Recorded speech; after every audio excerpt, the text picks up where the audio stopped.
We're building a city, we're building a city, digging and pounding, we're working all together, building for the teacher, the milkman, the butcher. Hello and welcome to the Daily Compulsion. I wanted to do a quick video today to demonstrate how you can get a Bricklink Want List into a file format that is ingestible to the Lego Pick-a-Brick website. So I'm trying to part together one of the old Ninjago modulars, and I had about 70% of the parts in my own collection. So I created a want list on Bricklink. If you're watching this video, you probably know how to create a want list on Bricklink. If not, there's probably 600 other videos on YouTube about how to do that. But anyways, I created a want list on Bricklink, and then I filled it with all parts from my own collection, and I got about 70% of the way there. And then I thought, well, I wonder how many of these remaining parts are still available through Lego's Pick-a-Brick. You click on Upload List, and it tells you that Lego can accept CSV file or JSON file or LXMFL. If you take a look at the CSV template that they have, you'll see that it only has two columns. It has the element ID and then of course the quantity. The element ID is a unique identifier that Lego uses to identify the mold and the color combination together. Now that's great. Seeing that, I immediately thought, well, hey, I can just upload my Bricklink Want List. I know that Bricklink has an export feature. So I go over to my Bricklink Want List and I go to export my file, and here's the Ninjago City Set 70620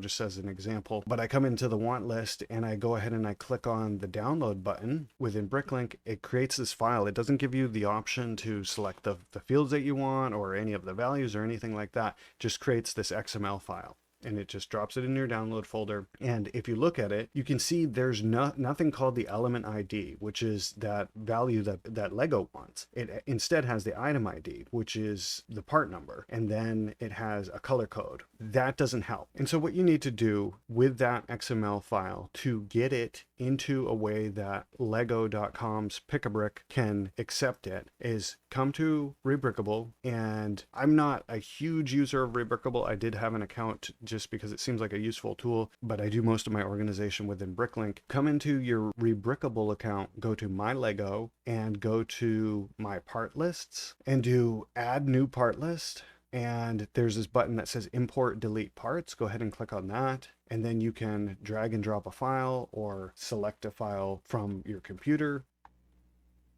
Go ahead and click on Append Parts.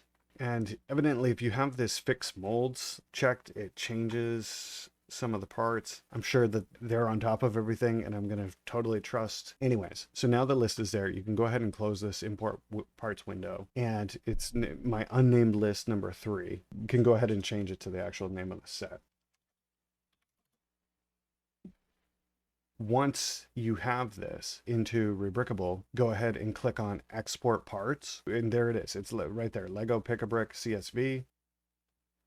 And then open that, and you see it took the information from Bricklink and it created that element ID and the quantity. So then there's that file, Lego PAB parts, and then the name of the list that you put in for Rebrickable. Close that. And now if I go back over to my Lego Pick-a-Brick site, I can click on Upload List. I'm going to go ahead and drop the file in there. And it tells me how many pieces were in the list and how many were unavailable. Now, this is limited to 400 pieces. So I didn't observe this before. I think I was well under 400 pieces when I did this for real for myself. If you are over 400 pieces, you would need to break up the spreadsheet into lines of 400. So it says that there's 365 available, 35 unavailable, and then go ahead and click on View All Pieces.